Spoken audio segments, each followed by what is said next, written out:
Welcome to the Center of Light Radio with spiritual teacher, intuitive, musician, composer, and best-selling author of The Divine Principle, Anchoring Heaven on Earth, your host, Keith Anthony Blanchard. Coast to coast, pole to pole, all around the world on the internet, thanks to the marvel of technology, I'm coming at you live from a little old guest house in Memphis, Tennessee. This is Keith Anthony Blanchard, and you're listening to Center of Light Radio, Center of Divine Unfoldment and Reinforcement, radio for the soul, and the transformation station. Couple announcements. Swamiji Viswayogi, God Realized Man from India, is going to be back in town next week, and boy, am I on fire for that interview. When you're around the presence of a divinely illumined individual, my guest tonight will tell you what that's like. So Swamiji Viswayogi, we're going to be doing a video interview, and then we're going to be posting that to Center of Light Radio, so hang in tight for more details about that coming really soon. If you hear a big rumbling in the background of my voice, I live near an industrial train station, and right now they seem to be hyper busy. Also, if you want to call into the show today, dial 888-919-2355, 888-919-2355. A couple of adverts real quick. If you're looking for any a speaker, I do speaking engagements, and I've been doing it all of my life, as I do with Center of Light Radio as well. But I do life-changing presentations on avatars, divine beings, UFOs, my personal experience with extraterrestrials, God, for many, many years, and hopefully still, I'm trying to get Nucleus 8, my alien-human hybrid friend, who lives on a planetary station 27,000 light years away, on Center of Light Radio. And of course, that's going to have to be a pre-recorded show because we don't want him to be located and targeted. He happens to be head of security for this quadrant of our galaxy. Believe it. And one night when we are able to do this show, we're going to talk about many of the things he's done to me, through me, in front of me, and I can't even begin to count the far out, far in experiences that I've had with heroic Nucleus 8. Also, I do spiritual coaching. I don't like to approach it from the psychic point of view. That is not my gig. I like helping you get clear. Also, if you have spiritual squatters in your house, dark entities, and you want them gone, I come with an arsenal, a powerful arsenal of information, as well as images that you adhere to and you put into practice. The things I will be handing to you, we're going to elevate the vibration of your house, and your house will become the peaceful home that you've intended to be. And I will not leave you until we achieve our objective of just that. You can send me an email at keithanthonyblanchard@gmail.com to let me know the services you are needing. And finally, Center of Light Radio website is changing. We have a new sign-in form, a new subscription form. I'm providing lots of free stuff. Make sure you fill that thing out. And also, along with that free stuff, you have access to my newsletter program. Now it's time to get down to Center of Light Radio business. My guest today is Jason Quitt. Jason was on the show recently, and we talked about his interdimensional time traveling. Today's going to be a little different. Jason would be considered a lifelong experiencer who has interacted with the multidimensional world. Since an early age, Jason has been awakened to things that are outside of the normal range of perception of just the physical world. He has had many out-of-body experiences and has encountered ghosts, aliens, and other dimensional beings. He had been taken out of the body time travel journeys and has remembered many of his past lives. With the anniversary of 9/11 today, that just touches a very sensitive place in probably most of the world's heart, collective heart. Ongoing wars, North Korea, and very recent hurricanes hitting the United States. How do we continue to stand strong so we may hold our light in this chaotic world?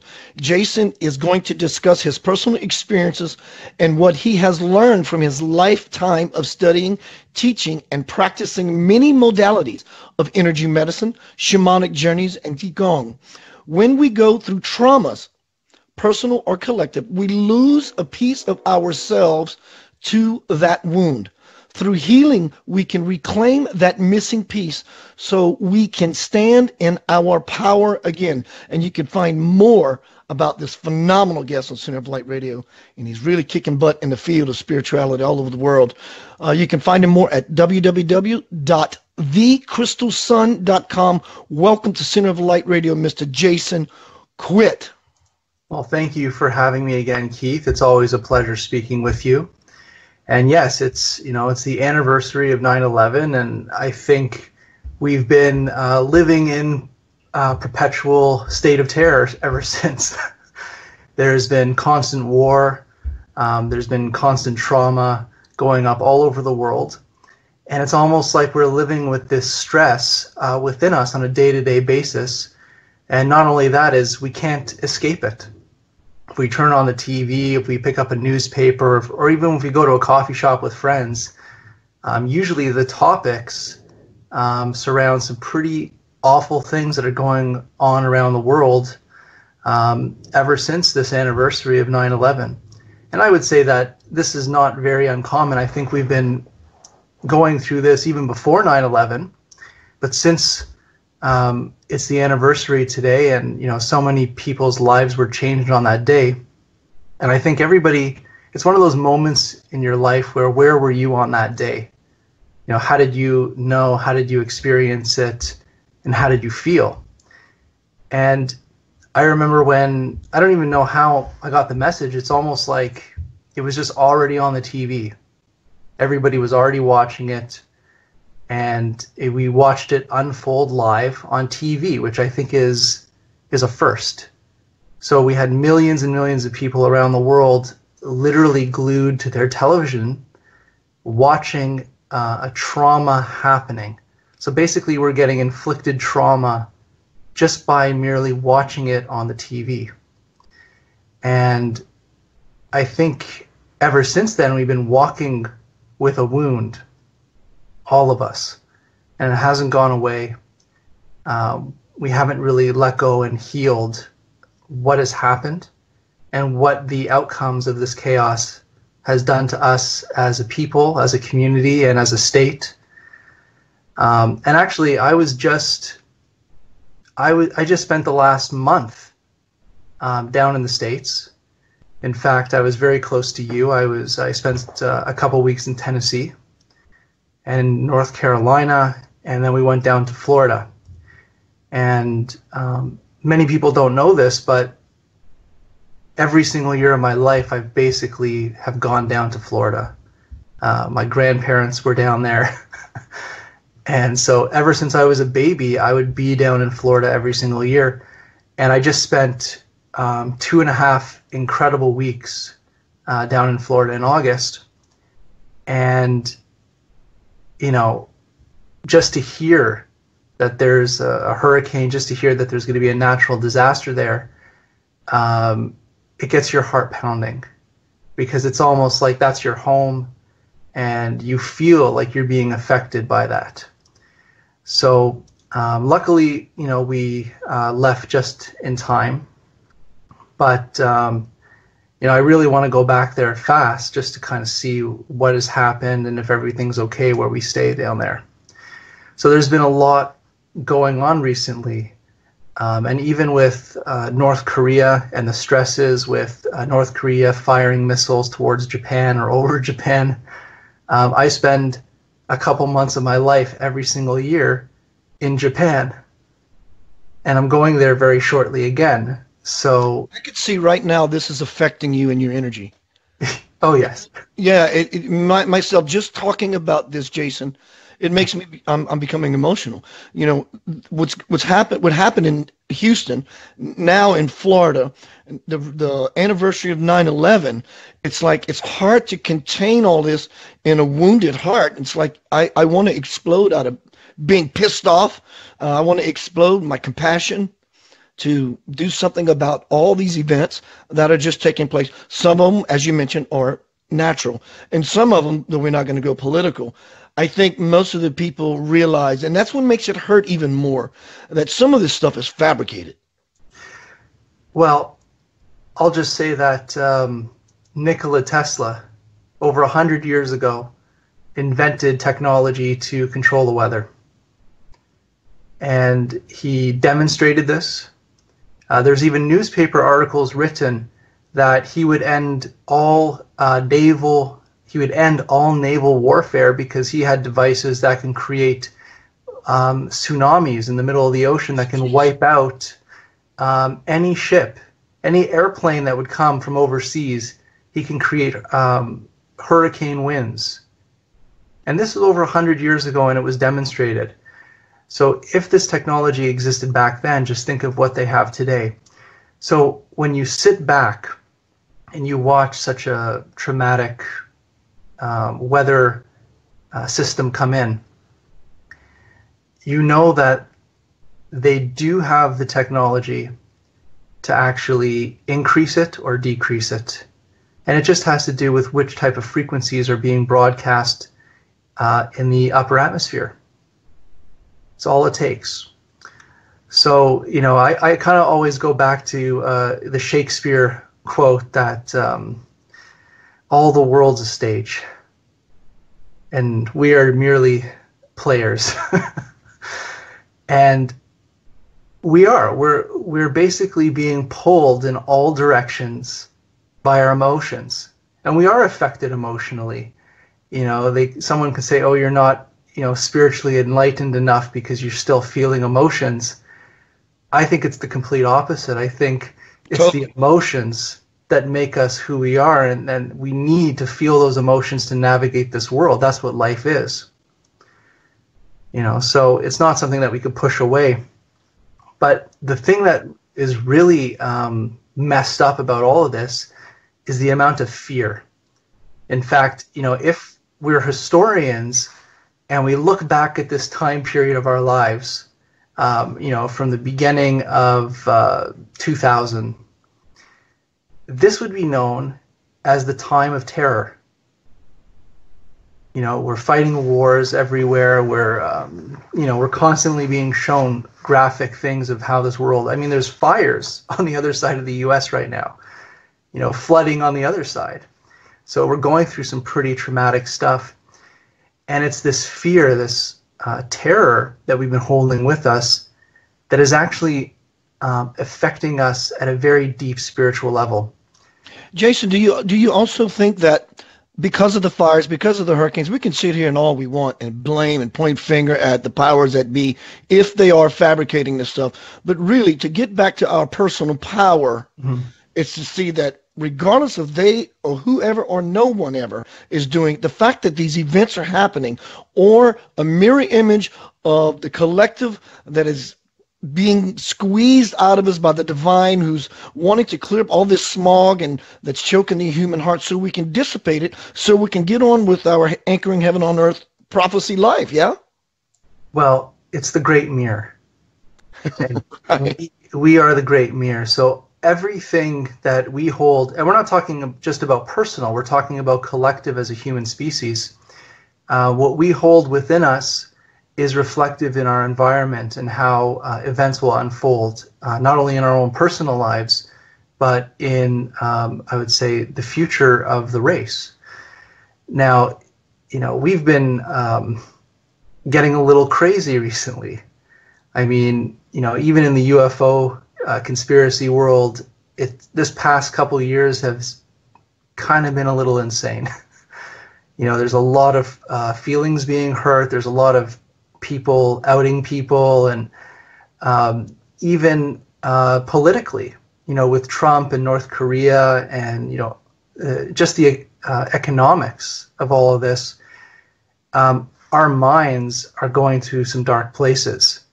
And because of that, we're actually pulling out this dark stuff that we hold within us. So remember, we could put up a shield around us all the time and we can say, you know, we're into love and light and we carry this light within us, which we do. You know, it's our natural state. But we can't ignore what the world is showing us. We can't push it away. You know, because if we do that, then we're not looking at our wounds. And our wounds are being shown right in front of us all the time, and they're being poked all the time. So like you said, just by talking about these events earlier, you kind of feel, you still feel like you're being choked up. You still feel that connection to what's going on. And it's because it's still a part of us. It's not like we've let it go. And the problem that I find with fear, first of all, fear is very, very important. It is our primal survival instinct. So a couple thousand years ago, if you were in a jungle and a predator is coming after you, you better feel fear, because that's going to save your life. So what fear does is it kind of hones us in to get something done. It motivates us to get something done very quickly, or else, it could be our life on the line. But now, because we live, I'll say, very cushy lives in nice places, that fear is used to control us. And when you're in fear, you're in stress. Your organs are in stress. Your mind is in stress. Everything is in stress. And because of that, you start to lose your memory. You start to not retain things. So instead of focusing on the greater good or love and light, or focusing on the questions of life, we're just focused on, got to get this done. No, there's not enough time. We're all stressed. We're all busy. We got to get moving. And if we keep the human population stressed and in a fear state, it's extremely easy to push them in any direction that you want. So, the whole reason why we came on today on this anniversary was really to talk about, in these type of times, how do we stay grounded? How do we let it go? How do we walk and stay in our truth and carry our power when basically things fall apart around us? And, I think this is just the natural flow, even though it may be unnatural where someone might be manipulating something. It's still a natural flow of chaos. And, we can say that this is extremely evil, this is really bad things. But if everything was perfect in this world, we would cease to grow. And then there would be no point in even incarnating here. Right. Because, if you think that, your goal is almost like a heaven on earth where everything is manifest and you sit down and you know everything, you're all knowing, you can manifest everything and have everything, give that a couple weeks and see how much you like life. That kind of reminds me of a Twilight Zone episode when the guy died and he had this nice penthouse, whatever. He had gorgeous women. He had a pool table, and every time he would hit the pool balls, they would all go in all at once. He had everything. He had this heaven kind of reality. And the agent, the assistant that was helping him, his name was Pip. He called him and said, take me out of here. I want to go to the other place. He says, you are in the other place. Right?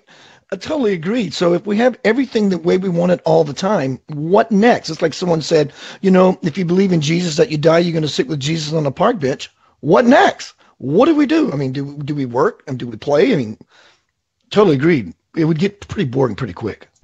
And I think it comes back to this whole idea of we are part of something called a co-creation. So we are a spark of the divine living in a co-creation. It's through our creativity that we can change the timelines, that we can change ourselves. And our new experiences that we build here will be brought back to the source to grow that energy. So yes, we're, let's say, predestined. So we live a life where we're guided on a certain path. But during that path, we have the will of free choice, where we can make decisions, we can be creative, and we can manifest something very interesting and special here. And I know yourself as a musician, when you play, there's something about music, there's something about creativity or even art to produce something using your divine will into this world. It's very, very magical. It's very magical. It's almost like an addiction. And I was even... Yeah. It is. It's absolutely an addiction. And because it resonates with you. You're doing something that is enjoyable on many levels, and it's helping you achieve your path in this world. And I think we all have to kind of find, people will ask, the main question I hear from everybody is, what's my purpose? And is your purpose to be a musician? Is your purpose to be a doctor? Is your purpose to have a family? I don't think any of those are purposes. I think those things will help you achieve your purpose, which is just to live and know yourself. You know, and it's through those acts, like through playing music or artwork or even research, that we're rediscovering who we are. And I think that's what's happening on a very large scale now because of the internet. So, you know, everything is at, basically we could look up anything, get anything we want, and it's right there in front of us. So this is actually causing a huge mass awakening over the past 10, 15 years. And this is also what's causing this upshift of disasters. Because the more that we search, the more we have to look at what's within us, and we have to release that and heal that. If we don't, it's going to continue to be more and more chaotic. So, Jason, how do we begin to stay grounded in a world full of just this ongoing trouble? How do we create a grounding situation, not only for the individual, but for the collective? Is there a certain technique, or is these ideas that you want to share with the audience about how we can actually begin to plant ourselves in our power? Yeah. Well, first is not to bury our emotions. It is good to feel and understand what's going on and what's happening. So it's not all love and light, like I said. It's a polarity universe. So if something bad happens in our lives, we have to face them. You know, we can't just ignore these things because they're all lessons, they're all teachings. What I would say is the best thing to do is not be reactive. I think that's the most important thing. Everybody is so stressed that they're just guided by their emotions. They don't think anymore. So if they feel something, they react. And they could be reacting out of fear, out of anger, you know, without even thinking. So what I would like to tell people is we could feel these emotions, but we should feel them from an observer perspective. We should step out of it and we should breathe so we can actually make the right decisions going forward and not be reactive to the emotions. And I don't know if you've ever experienced this before, but in emotion, it's almost like a message system. And it's something that is trying to communicate something to us. And I'll tell you a story.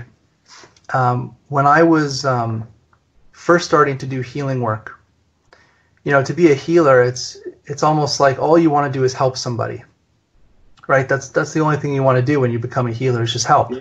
Yeah. And so I was doing work on a young lady, and she calls me the next day very, very sick. And she said that, you know, since the healing, this has happened to her. And it feels like someone just punched me in the stomach. Because, you know, you want to make someone feel better, not worse. So I was kind of sitting with this feeling for a good week. I really couldn't eat or drink. I just felt this emotion bottled up in my stomach, like I did something wrong, you know? And one night I was just having a conversation with myself in meditation, still feeling very sick.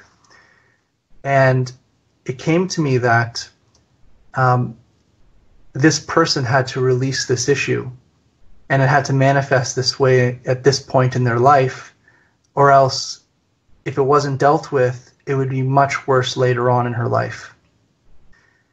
And then when that clicked in my mind, it made sense to me mentally, but I still felt the emotion. I still felt sick. So I did a meditation. I went into the emotion and I thanked it for giving me that realization. I thanked it for making me feel that way because it pushed me into action. It pushed me into action. And when I did that, this thing exploded. Literally, this emotion exploded and it went right up my spine, and I had this incredible Kundalini explosion. I went out into the universe and I was like, it was the craziest feeling I've ever had in my life. And that was just for having a dialogue and conclusion with the emotional energy that was stored within me. So before we, go forward, we have to understand how the energy field works. We're basically an open energy system that as we're walking, we're just a big sponge. So we'll collect different things. We may even collect emotions and thoughts from other people around us, our family, our friends, our environments, and we accept it as our own emotions, our own thoughts. And so we can wake up in the morning and we can say, why do I feel this way? And mentally we can say, it doesn't make any sense. I shouldn't be feeling this way. But we do feel it. So there's many methods to let it go. There's many methods of processing that energy. What was taught to me was through Qigong, which is an ancient Chinese system of moving energy through your body. And by doing that, you're opening yourself up to allow the energy to release and then pull in new universal energy. I find that's very, very important and strengthening. And later, I got into the Egyptian postures, which we could talk about a little more. But I think what we need to start doing is, one of the most important things we have to start doing to ground ourselves is learn what our energy is and what our energy is not. I think that's the most important thing we need to learn, is how do we separate? How do we separate the energies that we're producing with our own thoughts and emotions, and what are we picking up from the person we're having a coffee with? So we really have to find the separation. And then once we do that, we could consciously say, this is not mine, I don't accept it. 888-919-2355, 888-919-2355. I'm speaking today here on Center of Light Radio with Mr. Jason Quitt. Jason, would you give out your contact information so our audience can find more about you and the light you are bringing through the world, sir? And I would like to ask you, after we get through that, how do we begin to do that very thing? How do we begin to recognize what belongs to me and what does not? Give us your contact information, sir. My contact, you could find me at thecrystalsun.com. That's thecrystalsun, sun.com. You could also find my books on Amazon. You could also find my books on thecrystalsun.com. Just look up my name, Jason Quitt, and that's the easiest way to find me.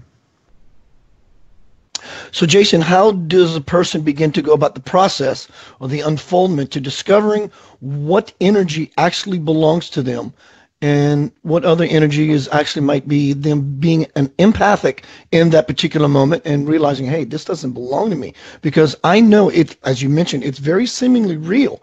I did a psychic fair some years ago, spiritual fair, and I walked away from someone's booth, and boy, all of a sudden my hip was hurting, and a spiritual reader across the way, she motioned for me to come over, and she goes, Keith, I saw that you went to this lady and everything was fine. And when you left this booth, you were limping. I said, yeah. She goes, I saw the whole thing unfold. She goes, it doesn't belong to you. But it was convincing to me that something in my body that belonged to me began to hurt. So how do we begin to separate the two? Okay. Well, again, I'll tell you another quick story of how I figured this out. And, I never knew I was an empath. I never knew that was an actual ability, because you just kind of feel like crap all the time. That's what an empath feels like. Yeah, right. They just keep getting things, emotions, feelings, pains, and we think there's something wrong with us. So I was guided by my guides, actually. They told me I had to practice Qigong. And I started to practice it for about a year, and I didn't feel anything. I didn't, feel energy at all. But I did it because I knew I had to. And my mother is a very nervous lady. She has this worry about her all the time. And when we would drive in the car, she's very nervous about driving. So if someone would cut her off, she'd immediately like swing her arm to the seat next to me and she'd lose her breath, you know? And I would lose my breath too. So it's like I would feel what she's feeling. So when she got scared, I got scared and I lost my breath over something so, you know, so stupid as just someone cutting you off. It's not the end of the world. And that was just my whole life. I always felt that. And I remember I was practicing Qigong for months and months, and we're in the car, and someone cut her off again, and she went into a panic. And I looked at her, and I'm like, I don't feel that. I don't feel that anymore. And I wasn't connected to her. That was my first real starting to sense that, wait a second, I don't feel that anymore. Did I do something to my energy where I'm not connected to hers anymore?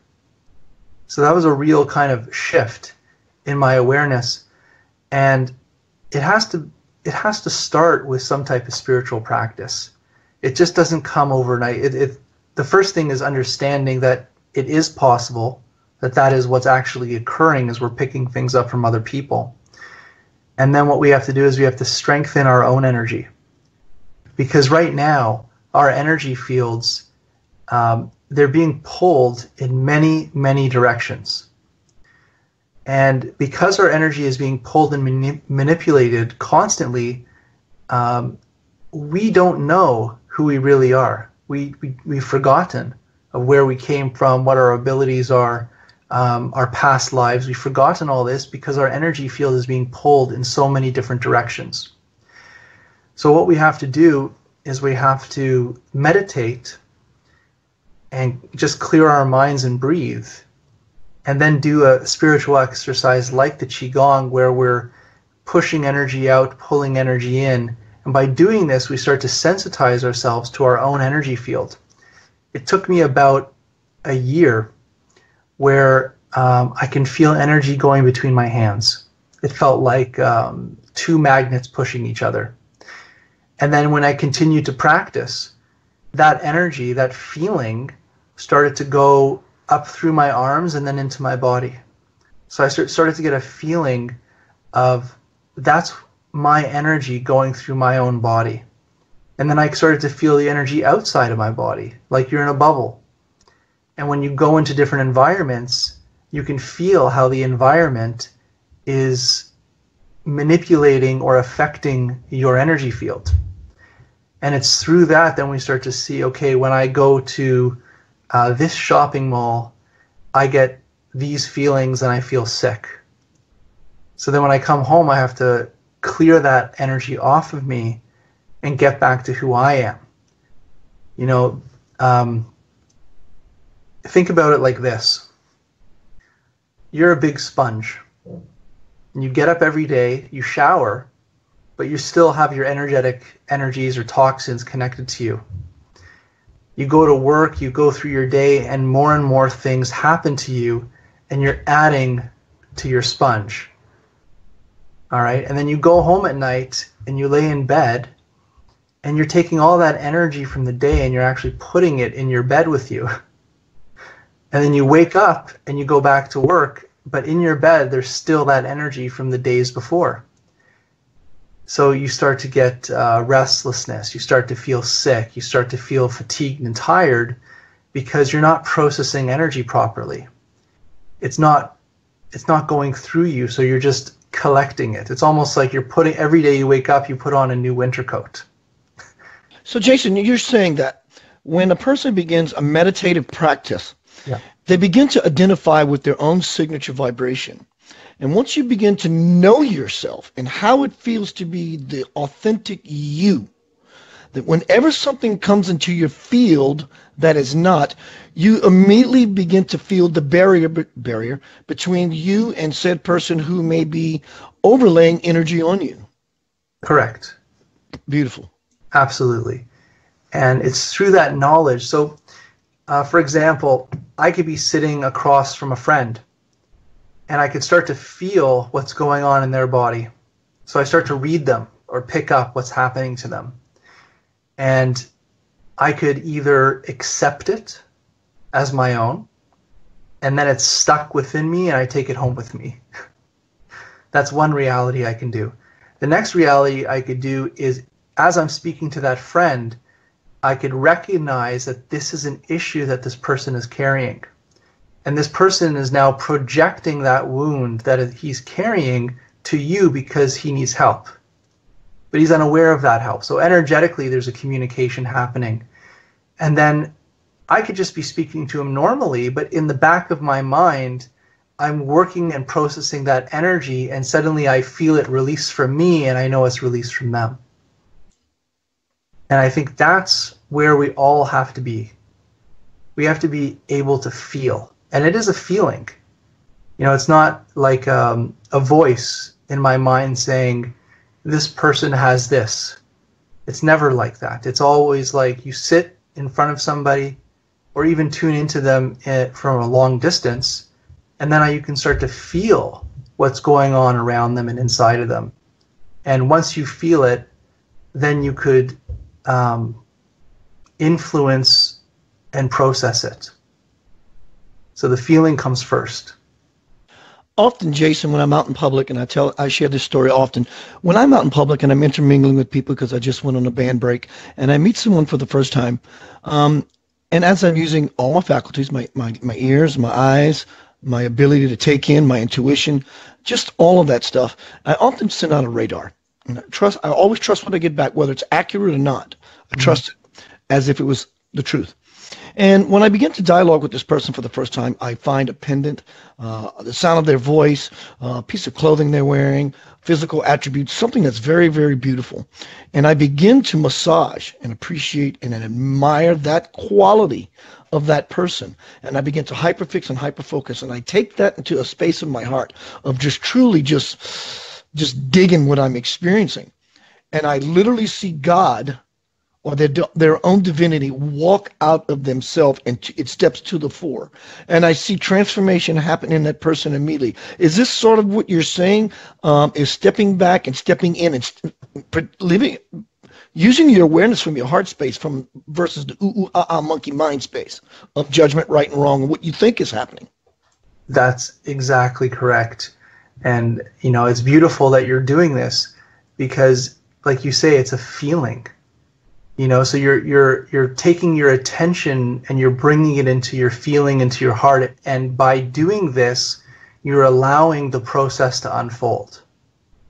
And I think that's the most important word, is allowing. Now, when we were taught this in the Algonquin Shamanism, what they said is that when you become sensitive like this, people's energy will call on you, and you just allow the process to happen. For example, I could be riding a bus, and suddenly I'll feel that there's a connection to someone on the bus calling for help. And there's nothing I can do about it. It's just almost automatic. And I can just sit with it and allow that process to unfold. And that person will receive whatever they're meant to receive. Yeah. I don't go up to that person and say, this is what's happening. In fact, I won't even make eye contact. I just allow that on some higher level, there's an agreement that took place that at this time, this work would be done with this person. And I just let it go. But we all have this ability. It's not something that a few of us have. It's something that we can work on and develop. And that's why we need things like spiritual practice. You know, how can, you know, the whole topic today is, you know, how can we be grounded in chaotic times? How can you be grounded if your mind is chattering? Jason, one thing I say often, yeah, about chattering, not only the chattering mind, because to me, the chattering mouth is the chattering mind. And I've always say, incessant talking is not good for you at all. Jason and I are hanging out. Jason says, hey, Keith, how's your day today? And I said, man, I went to the store today and I bought some rice and I bought some tissue paper, and I turned down the second aisle. I could just say, I went to the store. It frees up the entire process. And so when the incessant mind is going on, I was actually going to ask you this, Jason. We look out into the world, the average John Doe, the average Jane Doe sees all this chaos, all this terrorism, all this race baiting, all this stuff. How does one get out of the fight? It's something else I say all the time. Get out of the ongoing fight in your life, no matter what arena it's in. How does one take a new posture, a new position?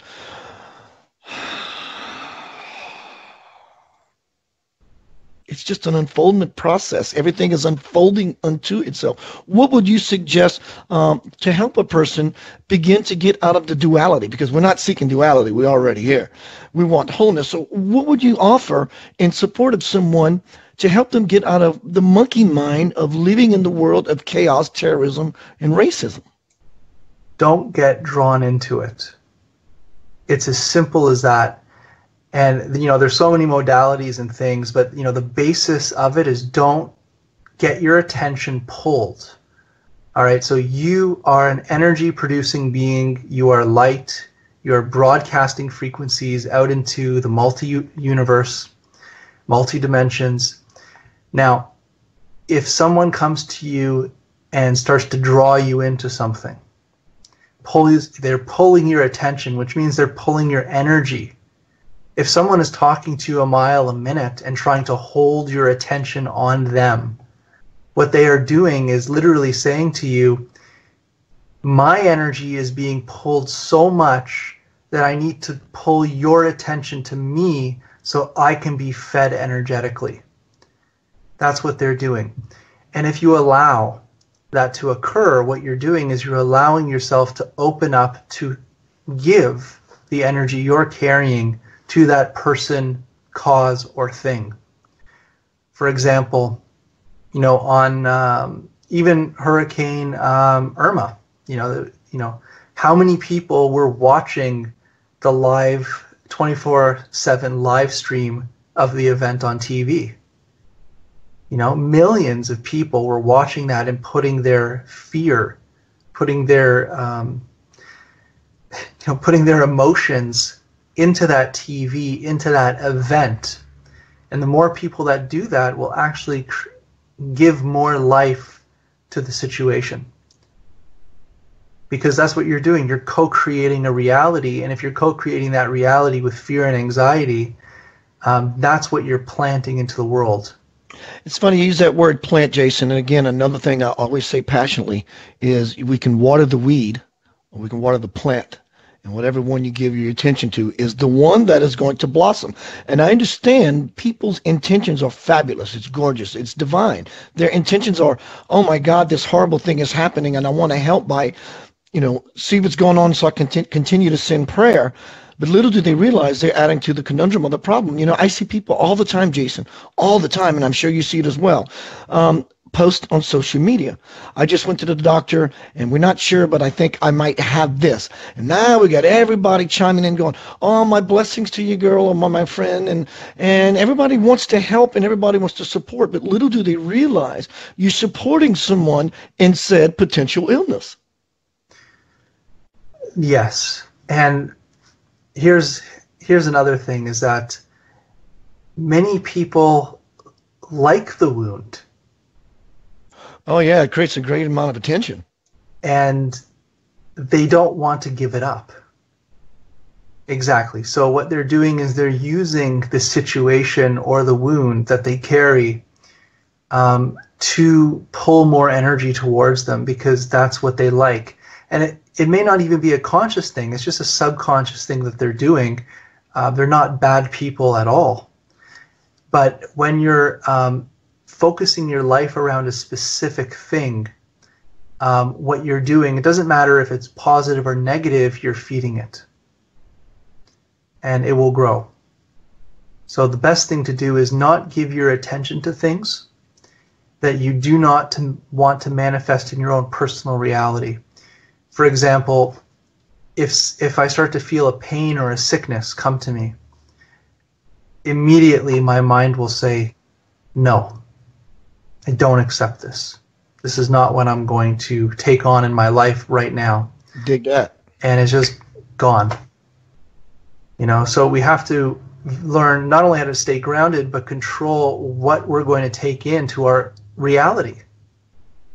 And I think that's how we, and I wouldn't use the word control, because we are being controlled in many levels.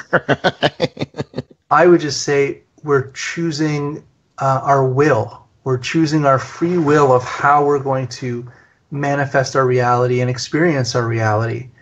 And the more that we ground ourselves, the more that we release and know our true energy and what we feel like, then we really get this power to make those decisions.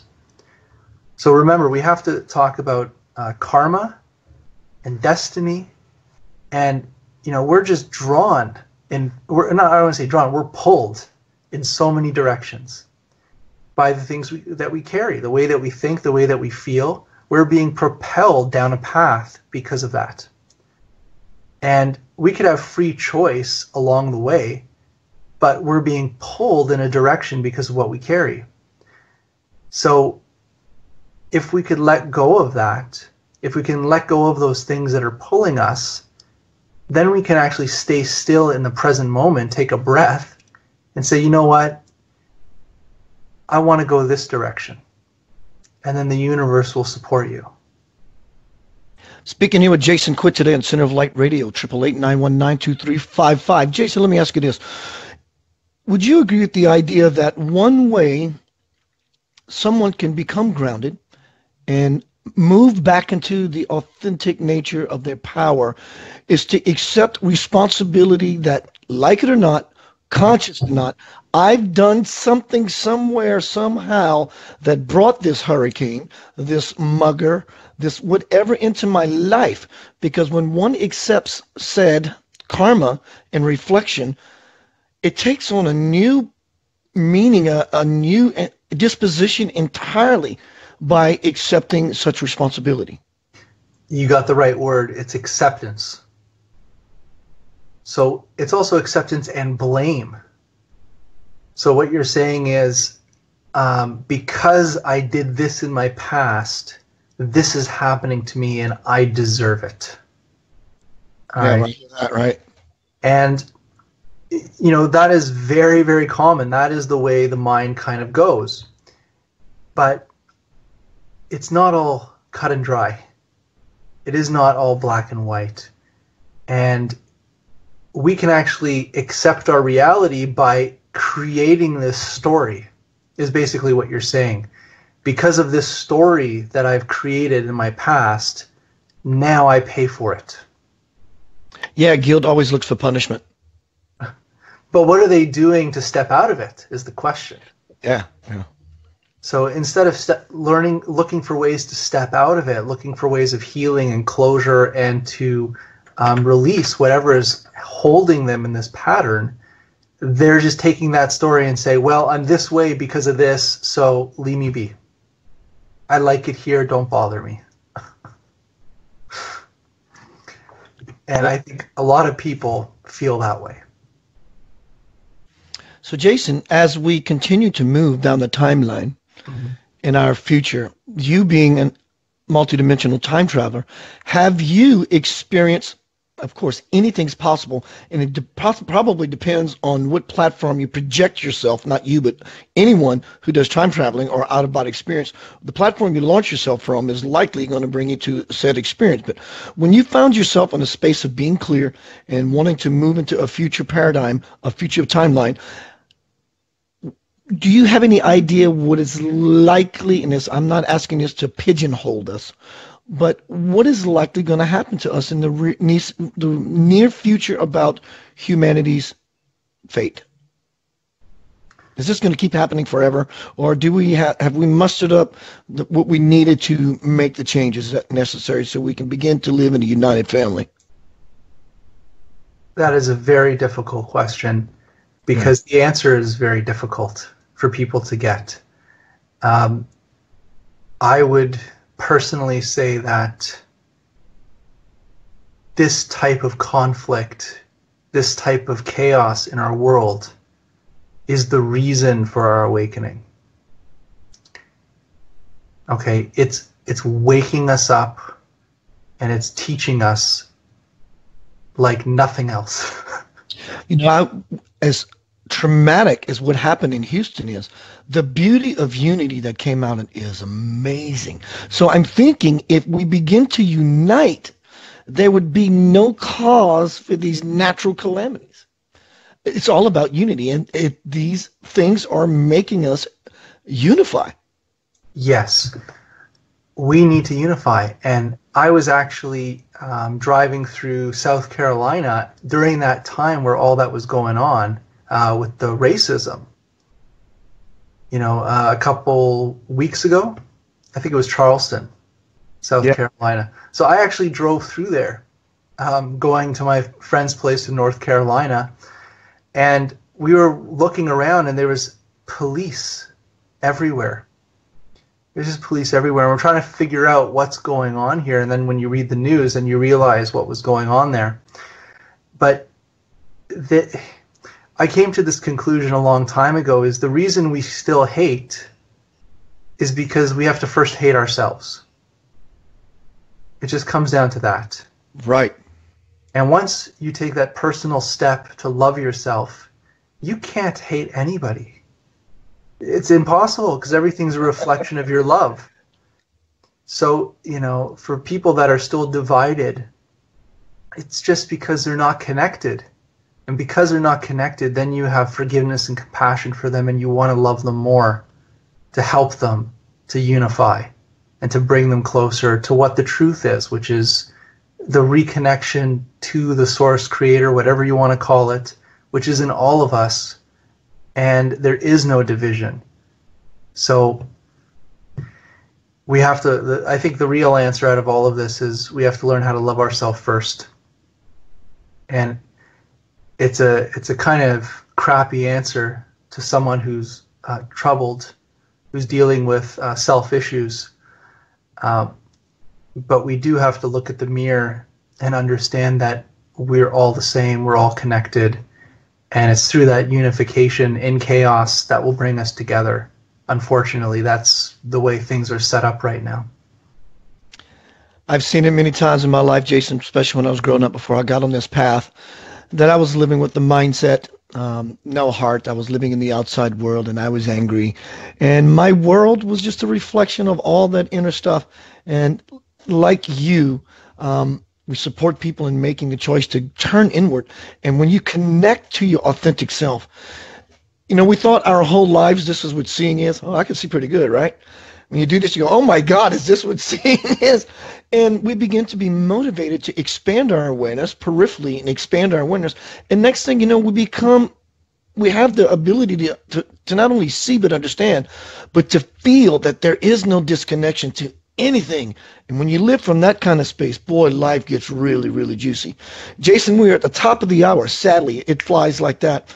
Would you give us a final thought, something with our theme about how we can support people to not only become grounded, but to help ease the difficulty of swallowing the pill of the terrorism, the racism, the catastrophic events that are taking place in the world? What could you leave us with, sir, that would support them in falling into their heart and easing into bliss a little easier? We have to talk to people with love. We really do. It's not a debate who's right and who's wrong. We just have to find ourselves, treat people the way we would treat ourselves. And, you know, I was having this conversation with a couple people, and, you know, why can't we just be good people first?